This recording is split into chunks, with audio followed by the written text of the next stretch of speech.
Everything about this D4VD, I guess I know his real name is David, but I'm hearing even he goes by David as artist, singer, whatever. Everything about this investigation with this poor young girl who was found deceased in the trunk of a vehicle that was tied to him as he had this sick obsession with her. And so much has come out, man. There's some channels out there that have really dived into it. It's so much to even get into. It's all so sick and twisted, man. Like if Epstein had a rapper that or a music artist that he was a protege of, after the whole world knows about the twisted, fucked up Epstein files, and then he was putting this shit out like it's art and creating a community that follows him. It's the most bizarre, twisted, fucked up ish, man, and it ties right into the sick, twisted world we're living in these days, man, where everything traditional is under attack. You know what I mean? And I'm not a closed-minded person, but this chaotic, just do whatever. No one has to answer to anyone. Shit is just sickening, man. And the investigation has been very weird. How he hasn't been. They're saying he's cooperating, but at the same time, I don't even know that he's. I don't even know what's going on. I don't get it how he hasn't been locked up or whatever. I've seen some people operating under a theory that he is being framed. I ain't buying it, man. No way in fucking hell. If he didn't do it himself, he is indeed tied directly to the person who did, if you ask me. 100%. It's in his music. It's in everything. It's bizarre. It's sick. And there's a piece of evidence now, or just some info that has come out right after the vehicle was found. And here it is, man. I'll go out wide and keep you covered. You want to tap the door? Wait for me. Because I'm going to keep you covered. Wait. I got you covered. Come right here. There's too many windows. Here, knock on the door. We got a phone call from here saying that somebody was dead. Is there somebody else that lives on this property that has your address? What's your address? That's it. That's it. That's what actually got. We got an address. There was a gunshot and a woman screamed. What? I'm serious. That's why we came up here like this, because and then they talked to the caller. Whoever they were talking to said that there's a person dead. No, sir. No, sir. Knock on the door. We need to talk to him. We ain't got time for this. Ma'am, we got to figure out what's going on so we can leave, okay? Very advised. We made contact. They said nothing happened here. She shut the door, and now she's calling 911. Sir,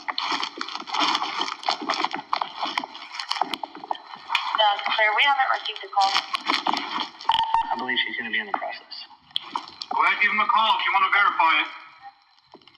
Okay. All right, she's calling you now.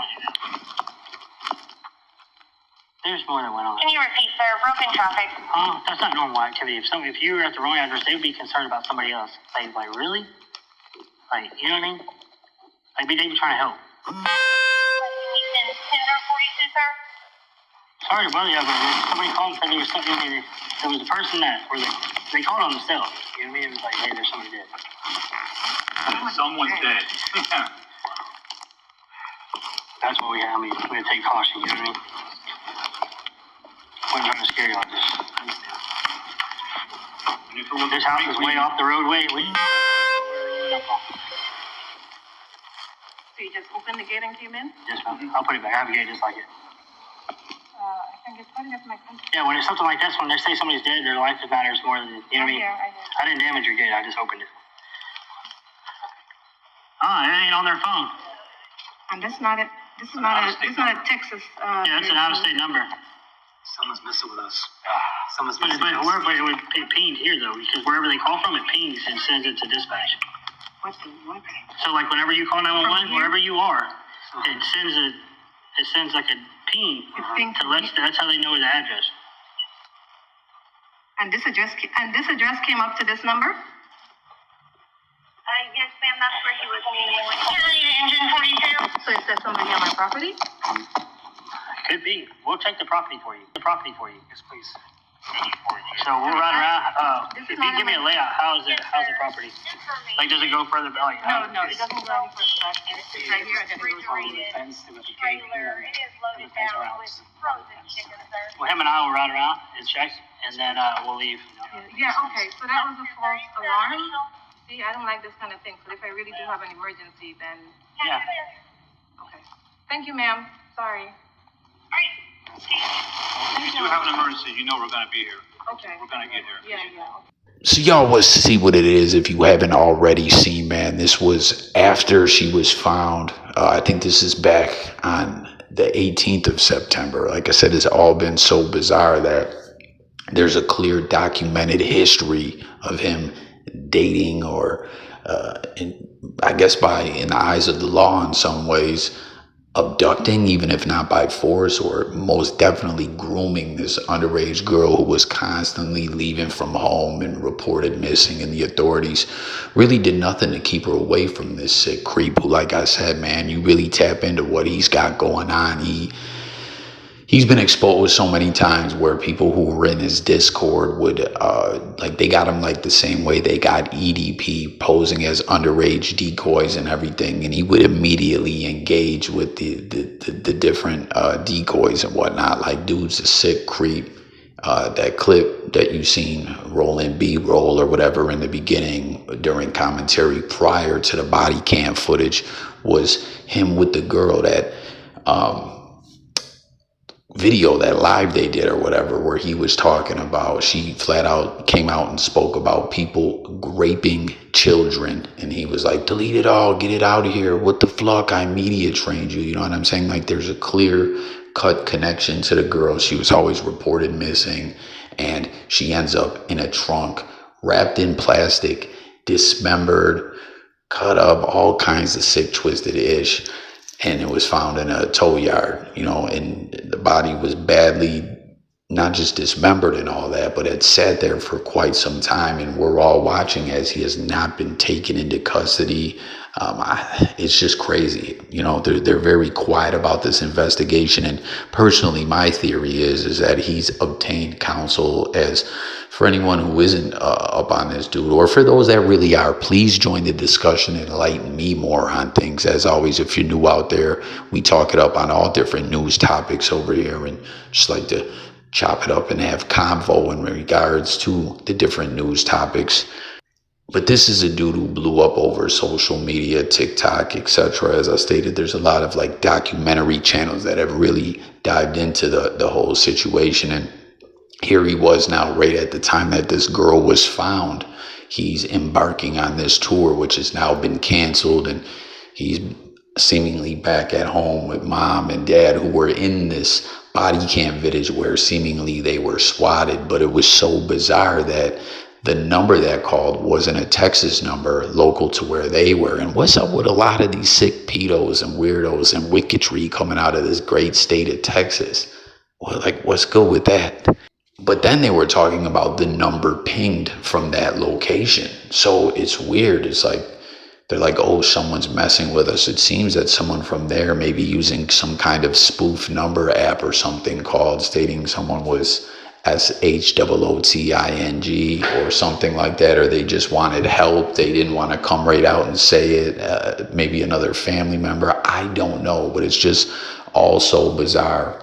But back to what I was stating about the investigation, I think he's obtained counsel, and it's pretty much just saying, hey, because the press releases that are coming out to the media and such are saying, hey, he's cooperating. You know what I mean? So what? He's came in and answered questions, or what? You know, is this just a pure case of not enough evidence? They haven't been able to tie him directly to, like with all the other stuff that's out there in the public domain. It seems like it would be light work for authorities to arrest him, but maybe it's such a tricky situation because he's remaining mute via an attorney. So it's technically like he's cooperating, but in reality, you know, it's just a stalemate type situation. So until they 100% get all their ducks in a row, they don't want to spook him, or he'll, you know, fly the coop and leave to somewhere that is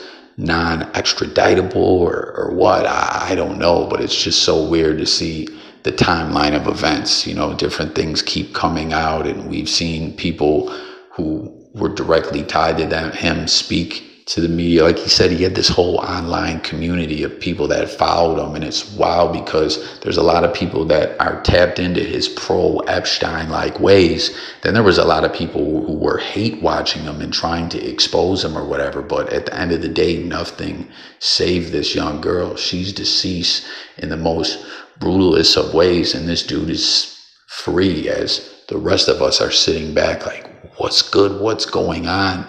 And then all these different theories and stuff coming out. Oh, he's being framed. Like, I don't know. I'm just currently not buying that. You know what I'm saying? I ain't buying that bullshit that people are selling. I think he directly did it, or someone who did it at his request or something. But we'll have to wait and see the way it all plays out. But just how bizarre is that to see that he was swatted in the midst of all this? You know what I'm saying? Very, very weird situation. But jump in the comments. Let me know your thoughts. Let me know if you've tapped into these documentaries and such that are out there in regards to this individual. And yeah, man, it's just like some twisted Law and Order SVU type episode is playing out IRL. And speaking of that, I'm sure that there will be an episode tied or inspired by this event, like how, for instance, there was the Gabby Petito Brian Laundrie episode, which was going on when Dirty Laundrie was still living, or at least we didn't know that he had unalived himself or whatever. So there were things they did creatively with the characters. But yeah, man, I'm sure this will inspire an episode. And speaking of the Dirty Laundrie family and all that, tell me you don't get these kind of vibes where he's back at home with the family and they're kind of push offish with law enforcement or whatever. To me, they seem very like, hey, we're going to call the police on you. We don't want you here. Someone's messing with us. Like, I don't know. It was just so wild that the Dirty Laundrie family, they knew what it was with their son and they were protecting him from it all. Some people will protect their kids from anything, even if they do something so fucked up and foul. And some will be like, nah, man, this is where, like, I love you. I created you. I brought you into this earth, but you've done something so fucked up, sick and twisted. Like, you go that way, I go this way. I can't rock with you when you're doing these horrific things. But with all that being said, just wanted to add that in there, that the family gave me Dirty Laundrie vibes like a motherfucker. But yeah, let's talk about it. Jump in the comments. Stay tuned for updates. Will he be arrested? What do you think of the swatting? I'm out of here. Peace.